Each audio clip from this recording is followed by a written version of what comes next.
feature about this synagogue is the art and how is it decorated. During the first century, the Jews were very jealous about accepting foreign traditions. This also happens with the art. So while the Greco-Roman world were all decorated with mosaic floors, opus sectile floors, that is the marble floors, and also frescoes or even mosaic walls, the Jews were not so happy about adopting this kind of traditions until Herod the Great came to the land. So he was very close to the Greco-Roman tradition, and when he was proclaimed king of Judea and also king of Samaria and the Galilee and other areas, he adopted part of the Greco-Roman art and started to apply it to his palaces like Herodium, Masada, Jericho, and even in Jerusalem. But what happens next is that the people and the very wealthy people of Jerusalem in the Upper Jerusalem will adopt also this kind of decorations. So that is why in Jerusalem it is possible to see in the wealthy houses mosaic floors and frescoes in the walls. The thing about Herod when he adopted this tradition is that according to the Jewish law, nothing can be represented, nothing that was created in heaven or earth can be represented on the art. So the art must be only geometric and very simple way, let's say in the colors and what it's represented, geometric or floral styles, nothing more. So it is very interesting to see in this land that while in the Roman world we have many analogies, many kind of representation of figural art in mosaics and frescoes, the Jews in the land will only represent something very simple. So here in the synagogue, we can see frescoes and mosaics. This means that the community of Magdala was very wealthy, and they choose this kind of decoration that it's very expensive to decorate their communal place. That is why we have the columns with the red fresco and this kind of frescoes. So in the Roman world, when we can see, and we can see it, for example, in Pompeii, that it's a great example of frescoes and mosaics, is that there are several styles of representation in frescoes.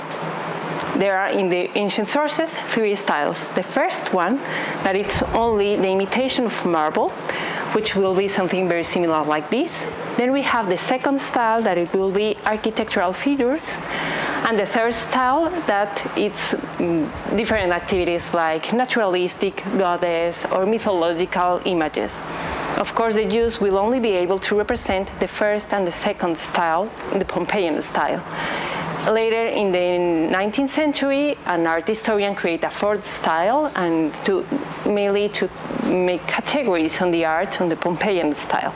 But at least for the ancient sources, we can tell that according to what we can see here in Magdala, they are representing the first Pompeian style. This means that it's only imitation of marble, and we can also see this in the Herodian palaces. The style and the technique. Well, frescoes are done while they are fresh. That's why it's called fresco style. So several layers of mortar are placed, and in the last layer, that with lime, it is colored with the red and the ochre. That are the colors that we can see, and these colors are very common in antiquity because they are mineral colors, and the lime absorbs it. So once it's dried, the color will stay there. So we can see all around the synagogue there is the ochre, the red, probably the black, and also the white color, and the red in different tonalities like the pinkish. But there is a very expensive color that we can also see here in the Magdala synagogue. That is the red and the blue one, and we can see it over here. So what happens with this kind of colors is, first of all, that it was very expensive to obtain because the blue and the red are very expensive colors in antiquity. They are obtained not by mineral but by animal colors, or at least by plants, but they are very difficult to produce, and also they were commerce all around the ancient world. And also because the technique is different. While the red and the ochre are placed where the lime is fresh, the blue and the green color and even the purple has to be placed while the lime is dried. So it is called the secco technique. Secco, dried in Italian. So what it means is that you need a very skilled artisan to perform the fresh technique and the dry technique, the fresco and the secco, in an expensive way with different colors like the green and the blue. So we can see in the Magdala synagogue that we have all around the walls this kind of technique, and also different colors and expensive and richly colors. So I want you to imagine that in the synagogue it was all colored with red, yellow. It was not only with the carved stones, it was covered with colors. So imagine the synagogue in all its splendor with these colorful walls and with these frescoes imitating marble. Okay, let's go to the mosaic.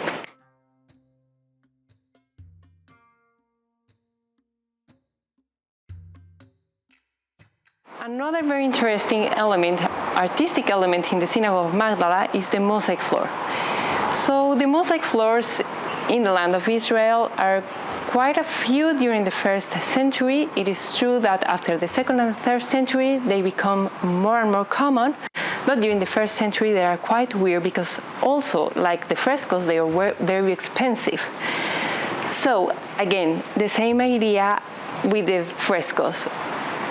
When the Jewish community adopted the art and the Greco-Roman style, they did it in their own way. And actually, this kind of art is also called the Herodian art, which means that it won't represent anything created on heaven, on earth, and it will respect the law, but they have this style and technique of the Greco-Roman styles. So what we can see here is a very simple mosaic in the sense that it's only white, red, and black colors, with a very simple pattern that it will be the meander, and also a rosette with 8 petals that alternates the color between black and white, and it's surrounded by a red color. The thing about how is it to use the red color is that white and black, it's a common stone in the area, but the red stone to create the red color in mosaics are a little bit more expensive and difficult to obtain.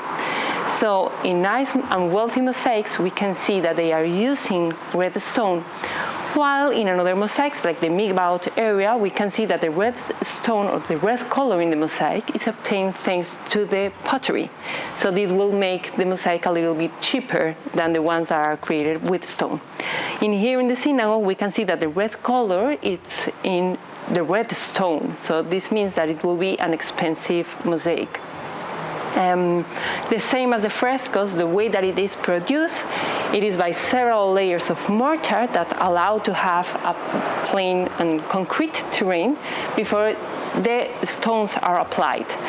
So after, in the last layer of lime mortar, a pictor or a draw, an artisan will come and draw the shape that the people of the community choose for the communal space, and later on the artisans will come and place each one of the stones. So by several sources in ancient times we know that mosaics are very expensive as well as frescoes, so that is also these elements help us to understand that the Jewish community in Magdala were a wealthy community and they embellished their communal spaces like the synagogue.